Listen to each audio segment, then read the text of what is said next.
Este fenómeno se debe a que la tensión superficial en las paredes del capilar tira del líquido y forma meniscos, de tal forma que genera un gradiente de presiones calculado mediante la ley de Joule.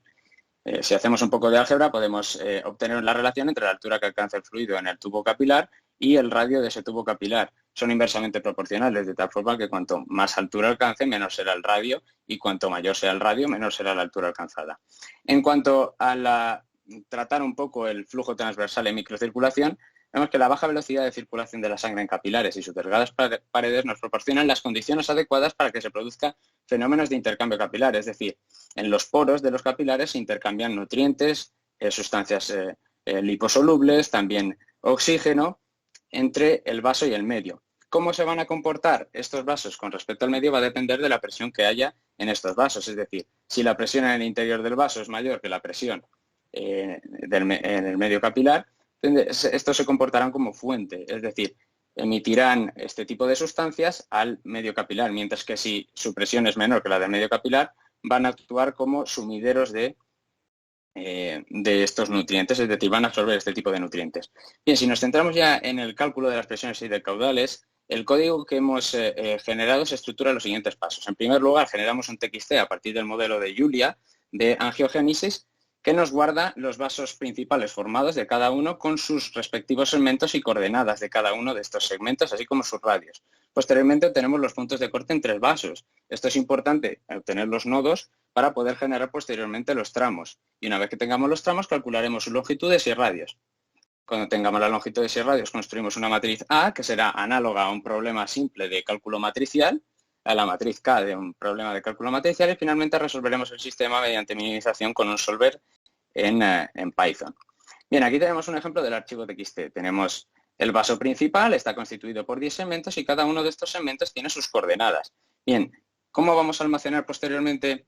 ¿Cómo vamos a generar los nodos? ¿Cómo vamos a tener los nodos? Bien, lo que hacemos es definir un vector nodos con el punto inicial y el punto final de cada vaso. Esto nos dará pues eso, el punto inicial y el punto final de cada vaso, y posteriormente realizaremos un bucle que recorra para un vaso concreto, o sea, para el resto de vasos que no sea el vaso que estamos considerando, todos los segmentos de cada uno de esos vasos. Si hay alguna coordenada que coincida con alguno de los puntos inicial o final de los vasos principales, entonces ahí se almacenará en un vector de conectividad, como el que vamos a presentar a continuación, ese nodo. Y, por ejemplo, ahí ya definimos los tramos. Por ejemplo, vamos por vasos. El vaso principal 1 está formado por 4 tramos. Tiene el tramo 1, el tramo 2, el tramo 3 y el tramo 4. El tramo 1 va del segmento 0 al segmento 8. El segundo va del 8 al 13, tres tramos, y del 13 al 24.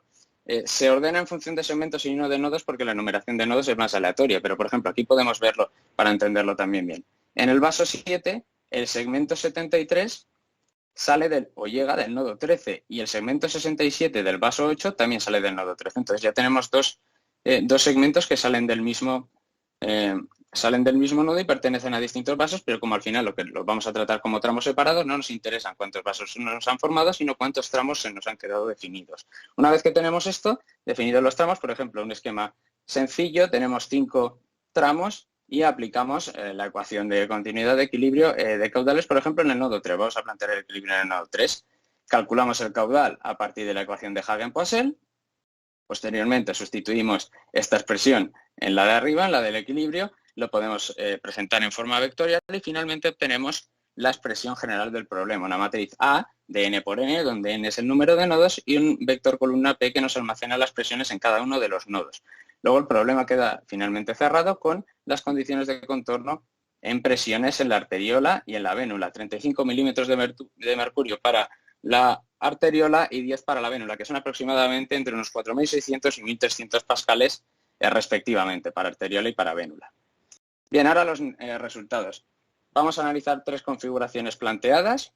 Hay que destacar que hemos elegido en este caso configuraciones en las que la anastomosis está muy presente, es decir, hay muchas ramificaciones porque se hace más visual. Se podrían haber escogido otras configuraciones que también están planteadas en el trabajo, pero en las que no se han formado tantos vasos y por lo tanto no se presentan de forma tan visual los resultados. Bueno, aquí tenemos una distribución con una arteriola exterior, una vénula que atraviesa una configuración de células situadas en la superficie de una esfera.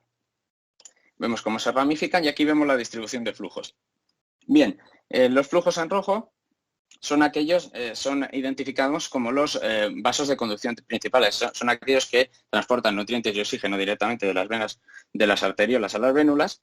Son los vasos más importantes, lo hacen a través de movimiento longitudinal, y luego tenemos vasos que en caudal azul, es decir, con bajos caudales, que no están conectados. Esto probablemente es porque nuestro modelo no llega a alcanzar no es que no intercambien nutrientes, sino que lo hacen de otra manera. Lo hacen mediante mecanismos de difusión, mediante mecanismos de filtración, en los que la permeabilidad y la ley de Darcy influyen.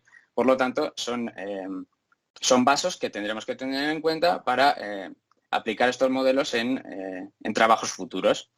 En cuanto a la identificación de los vasos de conducción principal, es el aspecto más importante del trabajo, porque una acumulación de células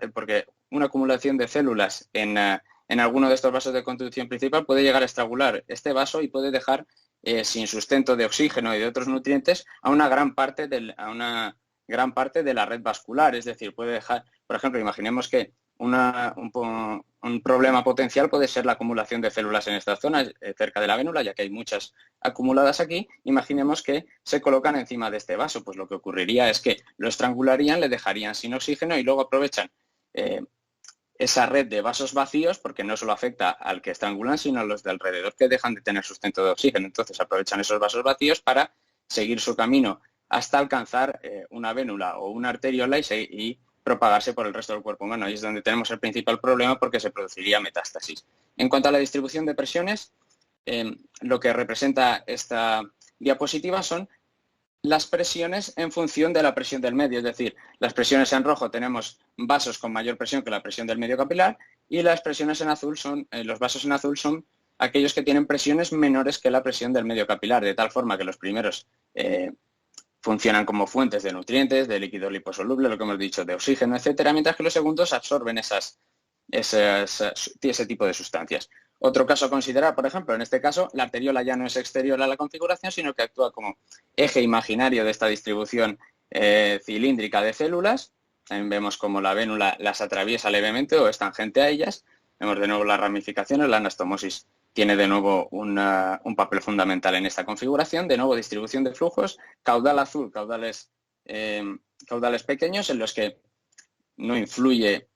No son vasos de conducción principal, tendremos que tener en cuenta modelos de difusión, Darcy, permeabilidad, estas cosas, como ya hemos comentado, mientras que vemos de nuevo que los caudales en arteria y vena, principalmente la vénula, son muy altos, y de nuevo la identificación de los vasos de conducción principal son importantes. En este caso sí que podemos ver, en comparación con el anterior, que es una configuración en teoría potencialmente menos problemática, porque hay mayor separación entre las células y los vasos, es decir, no hay un vaso concreto que se sitúe en una zona de una gran acumulación de células, lo cual, como hemos explicado, sería potencialmente peligroso por riesgo de estrangulamiento y utilización de esos canales vacíos por parte de estas células para alcanzar vénulas, arteriolas y otro tipo de vasos ya más importantes en el cuerpo. De nuevo, distribución de presiones, la mayoría que salen de la arteriola tienen presiones mayores que la del medio, y las que salen de la vénula tienen presiones menores que las del medio. Aunque sí que quiero destacar que en configuraciones,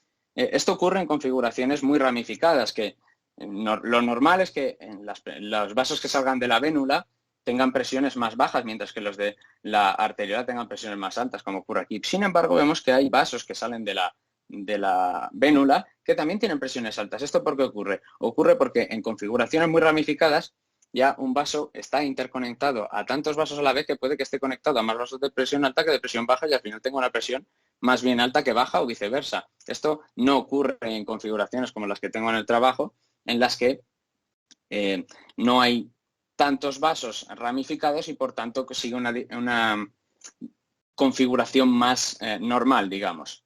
Y luego tenemos un caso 3D. Este sobre todo sirve para ver cómo se produce la anastomosis, el proceso de angiogénesis, cómo se forman los vasos, sobre todo porque una vista frontal siempre se ve mejor. Esto es una distribución en abanico de células. Aquí vemos cómo se forman sobre todo vasos entre la célula, entre la vénula y la arteriola.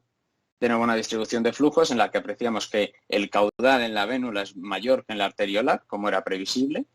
Y luego, por último, una serie de conclusiones y de trabajos futuros. Este trabajo refleja la utilidad de abordar el análisis de parámetros hemodinámicos, como hemos visto, como la presión o el flujo, u otros también que abordaremos en otros trabajos, a partir de conceptos utilizados pues, a lo largo de la carrera de ingeniería aeroespacial y que son aplicables a otro tipo de campos, como es en este caso de la medicina o la oncología, como puede ser la mecánica de fluidos o el cálculo matricial de estructuras. Y también, si ampliamos el espectro de cálculo de caudales y presiones a tensiones, deformaciones, campo de velocidades o resistencia viscosa de los vasos sanguíneos, también podemos incluir, los elementos finitos pueden tener ahí una cabida importante. Saber interpretar los valores obtenidos para ser capaces de predecir situaciones potencialmente problemáticas puede tener un uso bastante importante en el futuro, porque podemos predecir qué configuraciones de células y de arteriolas donde van a producir acumulación de células que pueden resultar potencialmente catastróficas con metástasis y posibles tratamientos que podamos desarrollar conociendo este tipo de configuraciones. Y otro, en cuanto a trabajos futuros, como hemos dicho, ampliar el rango. Este es lo que pretende este trabajo, es sentar las bases para un trabajo de investigación posterior, ampliando lo que se sabía del año pasado con el desarrollo del modelo de angiogénesis. Este año se han calculado parámetros hemodinámicos como presión, caudales, lo que se pretende ampliar el rango de cálculo de más parámetros como tensiones, lo que hemos dicho, deformaciones, y además también sería importante tener en cuenta la implementación de modelos físicos que mejoren la exactitud de los cálculos, como pueden ser mecanismos de difusión, de filtración, de intercambio capilar a partir de la ley de Darcy, donde la permeabilidad resulta bastante importante. Y bueno, con esto finalizo ya la presentación. Muy bien, Javier, muchas gracias. Empezamos Gracias. con el turno de preguntas con